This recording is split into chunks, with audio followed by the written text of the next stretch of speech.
यह एक ऐसे व्यापारिक साम्राज्य की कहानी है जो बिना किसी चेतावनी के अचानक से उभरा, उद्योग जगत के नेताओं को कुचल दिया और उपभोक्ता इलेक्ट्रॉनिक्स बाजार में अपनी जगह बना ली। यह चीन के दिल में स्थित एक छोटे से संघर्षरत रेडियो कारखाने की भी कहानी है, जो बाद में अरबों डॉलर की कीमत वाली एक वैश्विक दिग्गज कंपनी बन गई। यह हाइसेंस की कहानी है।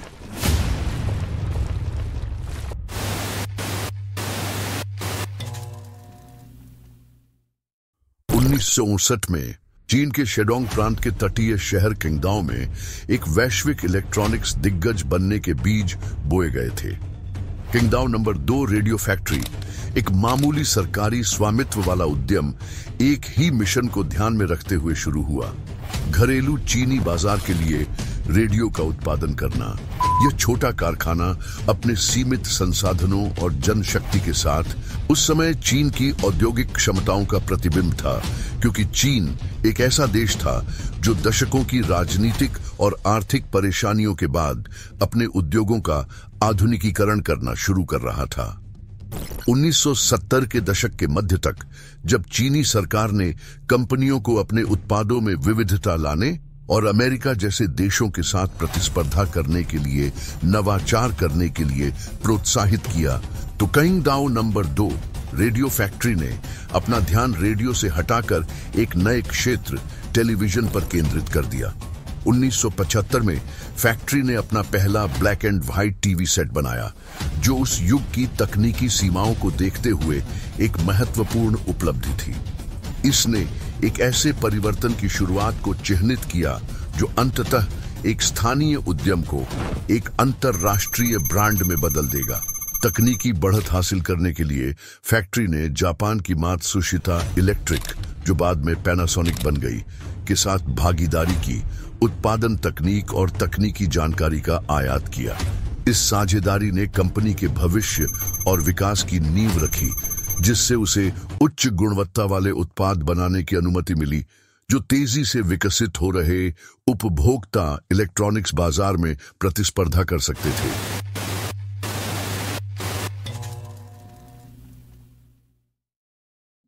उन्नीस 1980 के दशक में जब चीन के आर्थिक सुधारों में तेजी आई, तो देंग शियाओपिंग के नेतृत्व में किंगदाओ फैक्ट्री ने विकास के नए अवसरों को भुनाया। 1984 में इसने एक नया नाम अपनाया, हिसेंस, जो हाइसेंस से लिया गया है, जो उन्नत तकनीक और उच्च गुणवत्ता वाले उत्पादों के प्रति प्रतिबद्धता को दर्शाता है। यह एक रणनीतिक रीब्रांडिंग थी जिसने कंपनी को एक दूरदर्शी अभिनव उद्यम के रूप में स्थापित किया, जो राष्ट्रीय और अंततः वैश्विक स्तर पर प्रतिस्पर्धा करने के लिए तैयार था। इस दशक के दौरान हाइसेंस ने अपने उत्पाद लाइन का विस्तार किया, रंगीन टेलीविजन में प्रवेश किया, जो उस समय एक लग्जरी आइटम था।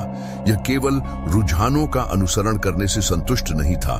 हाइसेंस ने अनुसंधान और विकास में भारी निवेश किया, विशेष टीमों की स्थापना की, ताकि केवल विदेशी डिजाइनों पर निर्भर रहने के बजाय मालिकाना तकनीकें बनाई जा सकें। नवाचार पर यह ध्यान हाइसेंस की रणनीति का एक प्रमुख हिस्सा बन गया। 1990 का दशक हाइसेंस के लिए परिवर्तनकारी वर्ष था। चीन की बाजार अर्थव्यवस्था के खुलने के साथ प्रतिस्पर्धा तेज हो गई, लेकिन हाइसेंस ने चुनौती का सामना किया। कंपनी ने अपने पोर्टफोलियो में विविधता लाई, टेलीविजन से आगे बढ़कर रेफ्रिजरेटर, एयर कंडीशनर और अन्य घरेलू उपकरणों का उत्पादन किया। यह विविधीकरण किसी एक उत्पाद लाइन पर निर्भरता को कम करने के लिए एक सुनियोजित कदम था, जिससे व्यवसाय की दीर्घकालिक स्थिरता सुनिश्चित हुई। उसी समय हिसेंस ने चीन की सीमाओं से परे देखना शुरू किया। इसने अपने उत्पादों को अंतर्राष्ट्रीय बाजारों में निर्यात करना शुरू कर दिया। एक चीनी कंपनी के लिए यह एक साहसिक कदम था, ऐसे समय में जब मेड इन चाइना को अक्सर कम लागत और कम गुणवत्ता वाले सामान के साथ जोड़ा जाता था। हिसेंस ने गुणवत्ता से समझौता किए बिना सामर्थ्य पर जोर देकर इस धारणा को बदलने का दृढ़ संकल्प किया, एक ऐसी रणनीति जो अंततः बाजार को स्थिर करेगी और शार्प और सोनी जैसी प्रमुख दिग्गजों को नष्ट कर देगी।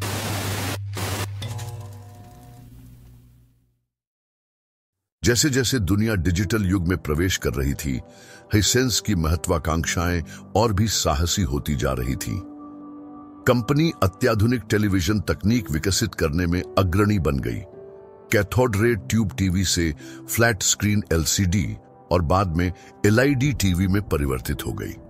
यह इस समय के दौरान था कि हाइसेंस ने अपनी यूएलईडी तकनीक पेश की, जो प्रतिस्पर्धी कीमतों पर बेहतर चित्र गुणवत्ता प्रदान करती है। Android TV lineup, the H9G Quantum series. The H9 features quantum dot for true to life color, but Hisense's proprietary ULED technology is what truly Hisense की वैश्विक रणनीति ने अधिग्रहणों की एक श्रृंखला के साथ एक महत्वपूर्ण कदम आगे बढ़ाया। 2006 में हाइसेंस ने एक अमेरिकी सहायक कंपनी की स्थापना करके उत्तरी अमेरिकी बाजार में प्रवेश किया। 2015 में कंपनी ने मेक्सिको में शार्प के टीवी विनिर्माण संयंत्र का अधिग्रहण किया और क्षेत्र के भीतर शार्प ब्रांड का उपयोग करने के अधिकार सुरक्षित किए। इस सौदे ने न केवल हाइसेंस की विनिर्माण क्षमता का विस्तार किया, बल्कि इसे क्षेत्र में शार्प के स्थापित ग्राहक आधार तक पहुंच भी प्रदान की। 2018 में हाइसेंस ने यूरोप में मजबूत उपस्थिति वाले स्लोवेनियाई घरेलू उपकरण ब्रांड गोरेंजे में एक नियंत्रित हिस्सेदारी हासिल की। इस अधिग्रहण ने हाइसेंस की इलेक्ट्रॉनिक्स और घरेलू उपकरणों दोनों में एक वैश्विक नेता बनने की प्रतिबद्धता को चिह्नित किया।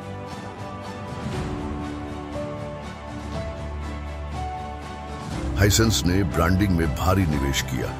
ये 2018 और यूएफा यूरो 2020 टूर्नामेंट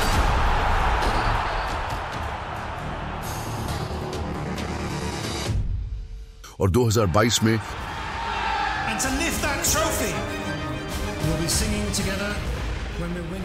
फीफा विश्व कप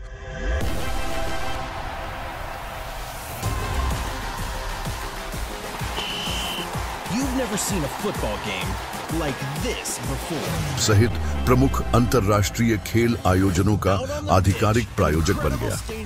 इन प्रायोजनों ने हाइसेंस की प्रोफाइल को ऊंचा किया, जिससे ब्रांड को दुनिया भर में लाखों संभावित ग्राहकों से परिचित कराया गया। अपनी यात्रा के दौरान हाइसेंस नवाचार के लिए प्रतिबद्ध रहा है। इसने चीन, अमेरिका, यूरोप और अन्य क्षेत्रों में अनुसंधान एवं विकास केंद्र स्थापित किए हैं, जिनमें हजारों इंजीनियर और वैज्ञानिक काम करते हैं। इसके कुछ प्रमुख तकनीकी मील के पत्थर इस प्रकार हैं।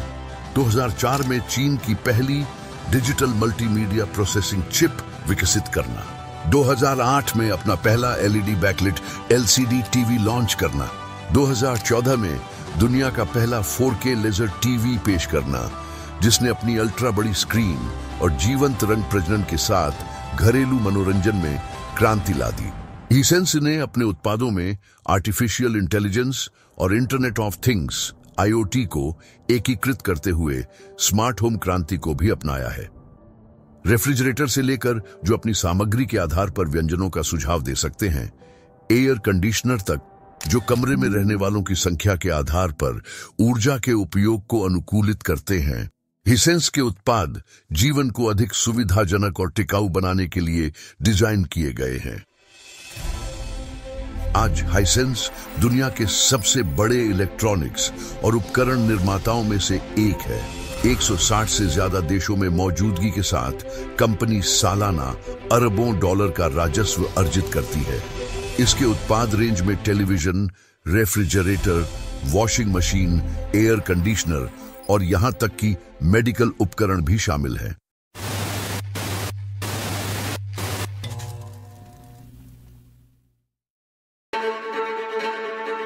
More than 3,000 daily, different types, different colors.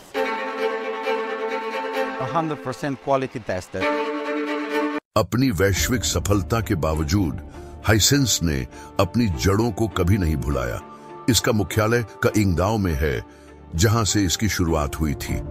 Company चीन के औद्योगिक और तकनीकी विकास का प्रतीक बनी हुई है, जो दर्शाती है कि कैसे एक छोटी सी सरकारी फैक्ट्री दूरदृष्टि, नवाचार और दृढ़ता के जरिए विश्व प्रसिद्ध ब्रांड बन सकती है।